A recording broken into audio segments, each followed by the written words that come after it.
Hello, friends. Here's going to be the next chapter of Facing West. The title of the chapter is called The Divide.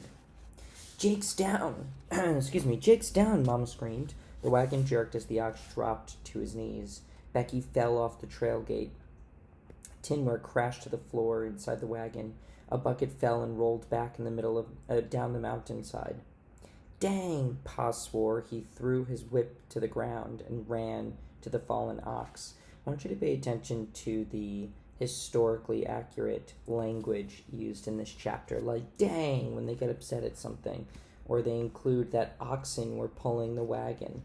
These are all really good ways that the author includes, that you could include in your revising today, what time period the book is being written in, as well as clues to the language used during that time period. I'll get the rocks, Pa, Ben yelled. He didn't have to look far, but he jammed one behind one wheel, trying not to hear Becky's cries. What happened? Amanda called weakly. Jake tripped, honey, that's all, Mama said. Her voice was full of worry. Now, don't you get up. Ben ran to Becky. It hurts, Benny, she cried. Oh, it hurts. She hugged her arm tight. Mama pressed her hand to her head. Ben, can you take care of Becky? Jake needs water. Yes, Mama. Ben watched as she walked back uphill. Her dress hung loose as an empty flour sack. When did she get so skinny? Ben hugged Becky and rocked her carefully. What's happening? Amanda cried from her cot of the wagon. In the wagon, excuse me. Nothing to worry about, Ben answered. She had gotten skinny too, he thought, but that was because of the cholera. Amanda had been weak ever since she took sick last month. At least it hadn't killed her. Mrs. Simmons had died of the disease. So had Mr. March and every one of the Cuthbert children. Ben remembered the little row of crosses they had been left that day. He shivered and hugged Becky tighter. Oh, she wailed. The next team pulled up behind Ben. Mrs. Cuthbert hurried over. For a change, she wasn't crying. Let me see, Becky, she said. She ran her hands over the little girl's arms. It was black and blue already and swollen. She looked at Ben. Get your mother, she said. I think it's broken.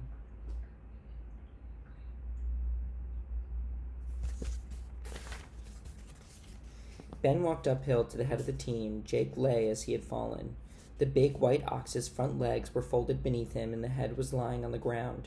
There was a pain in his dark eyes. Mama tried to pour a dipper of water into his mouth. The heavy ox yoked and nearly pulled Sam, Jake's brown teammate, over. I'll do that, Becky said. Becky needs you. Mama looked into his eyes in the moment and handed him the dipper. Pa struggled to get Sam and twisted the harness, and the brown ox could hold his neck straight again. Sam shook his head and bellowed. Drat, Pa swore as his fingers were squeezed between the yoke and the ox's neck. You stupid cuss. Heave away, Mr. Cuthbert shouted. Together the two men freed the oxen. Soon the crowd gathered around Drake. Try to walk him. That'll get the kinks out, one man said. Shoot him. He was always a sorry ox, someone else said. I knew he'd fall the first time I'd seen him.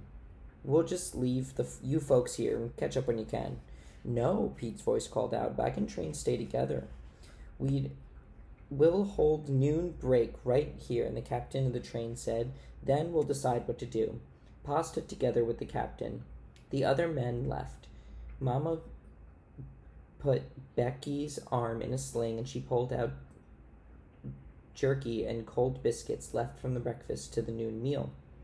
Ben rubbed and the worn spots of Sam's neck and led him off the trail. He didn't need to whip to move the ox toward fresh grass. All the animals were hungry. Ben chewed a piece of dried buffalo meat, and he pulled up tough mountain plants for Jake. When he carried them back to the wagon, his chest began to hurt. Not now, he thought. He didn't need an asthma spell now, not with Amanda sick and Becky hurt. Ben felt the worry growing and fought it back. He sat down and leaned against Jake's side. Ben let his head and shoulders droop. He breathed in slowly through the nose and the way Pete had told him to.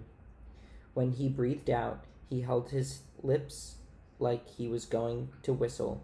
He blew silently and slowly instead. Instead of thinking about breathing, he looked at the land and saw the South Pass where they were traveling was wide and grassy, but huge mountains and cliffs went on and on. Even though it was the 4th of July, some of the mountains were covered with snow. To the south were more mountains. Back towards St. Louis, where were low hills and plains. Ahead, the trail kept climbing. We must be near the top by now, Ben thought. The land, the sky, these mountains are so big that they make you feel like a flea. He worked out the words he'd use later in his journal. A flea on an elephant. The flea knows he's alive, but the elephant doesn't care. Thinking ahead about the writing made it easier. His pictures were getting better and better, too. Even Pete said so. Ben took a deep and easy breath. It had worked. He smiled and got up to fetch more food for the oxen. No, I've had enough, angry words were coming from the Colberts' wagon. Ben tried not to listen. But we're almost halfway. That was Mrs. Cuthbert. Only halfway? Ben was surprised. But my babies, my poor babies, Mrs. Cuthbert cried, and now I'm going to have a new one. And she went on, I won't give another child of mine to the trail. I won't. There was quiet. Mrs. Cuthbert said, If you turn back now, we could be home before it is born. The way she said home made Ben think of his old room in St. Louis and his St. Louis friends. Benjamin, Pa yelled, come to the wagon. All of the Clarks were there, gathering around Jake. The ox was down again. His chin lay on the grass, and Ben had pulled up for him. This time, Jake's eyes did not hold pain. They held death. Mama looked as if she might cry. What happened? Ben asked, as he rubbed his hand over the ox's side. He could count the ribs right through the skin. He was sick, wasn't he? Jake's hooves were nearly worn down, too. I should have known for weeks that Jake hasn't been pulling his own share the weight, Pa said. And this South Pass climb so slow and easy it didn't seem hard, except to the oxen. We're done then, aren't we? Mama said. Sam can't pull the wagon alone. She sighed and faced west. It's over, isn't it? I'm afraid so, Pa said. Pa said it so low that Ben almost didn't hear it. I should have brought another team when we stopped at Fort Laramie. Another context clue here. I just didn't know enough about animals. Mama sighed again. Becky leaned into her skirt and started to cry. I don't want to go be one of the go-backs, Amanda said. Nobody does, Pa said, and the family stood quiet in the mountain wind. Begging your pardon, Mr. Cuthbert said. His wife stood behind. Her face was wet with tears. We're going back, he said. We're going to drop everything and hightail it home. You need livestock, he went on. We'll only need 1 ox, and we've got 4. Can we make a deal? 3 new oxen now? We can go on. Ben couldn't stay quiet any longer. On to Oregon. The rest of the afternoon flew by. Ben helped Pa move both harness and the yoke from the Cuthbert's wagon to their own. They hitched all 4 oxen up and stepped back. That's slick, Ben said. Pa smiled and nodded. Amanda traded 3 hours of sewing for 2 of Mrs. Cuthbert's needles. One woman bought her china, another traded soap for the go-back's big kettle. The Cuthberts sold the seeds they'd brought to start the Oregon farm. Anybody want these books? Mr. Cuthbert said. I do, sir, Ben said quickly. I wanted to see how other people worked out their words. He picked the Twice-Told Tales by Nathaniel Hawthorne and The Last of the Mohegans by James Fenimore Cooper. They fit in his trunk beside the journal. The go-backs gave away the extra rope, guns, and medicines. We won't need them, and you might, Mr. Cuthbert said.